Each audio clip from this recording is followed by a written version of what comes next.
when I think about teenagers, I think about the need to get connected to some older people that are walking with God, who have had some of those experiences, because I know when you and I were both young, we had the opportunity to go to those Saturday night prayer meetings and sit around and listen to people that were older than us, that had had some more experiences, that were deeper in the Word than we were.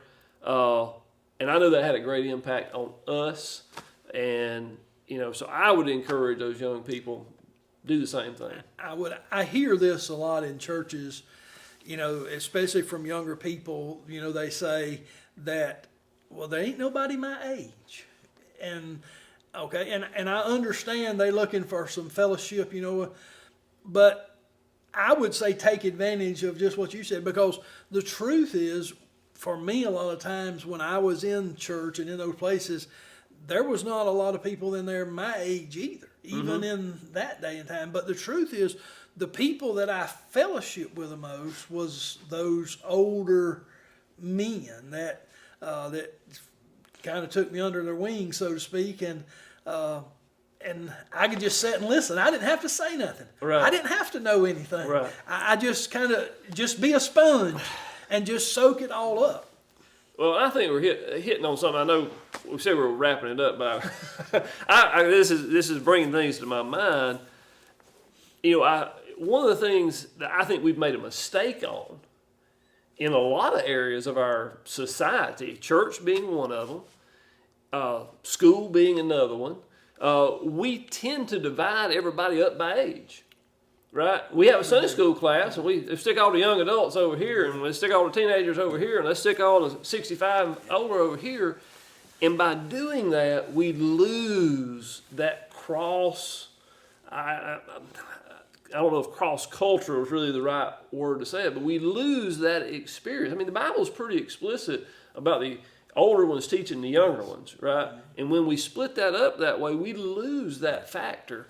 We found in our homeschooling, because our kids were different ages, but they were all still there together, and they were still fairly close, but when they went to a tutorial and we had kindergartners in there with 10th, 11th graders, you think, well, that won't ever work.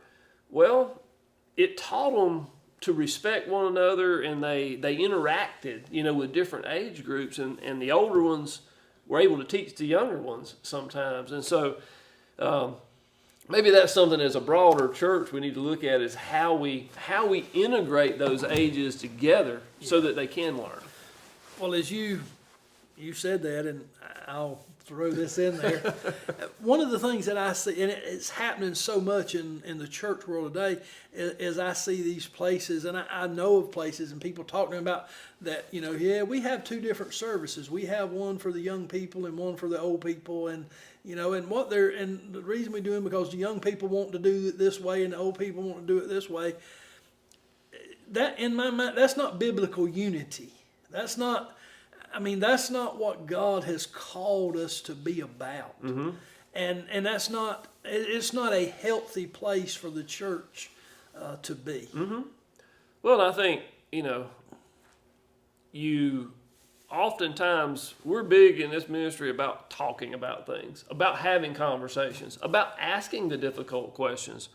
And so if you had a situation like that in church, and it is fairly common, I think we need to sit down and have those conversations and try to understand where people are coming from to create that unity that you're talking about, because I'm a firm believer that the older ones can learn something from the younger ones, and the younger ones can learn something from the older ones. For sure. But if we don't respect one another enough to hear those differences, we're never going to learn from each other, and then the young ones are going to be doomed to repeat the mistakes that the older ones have made.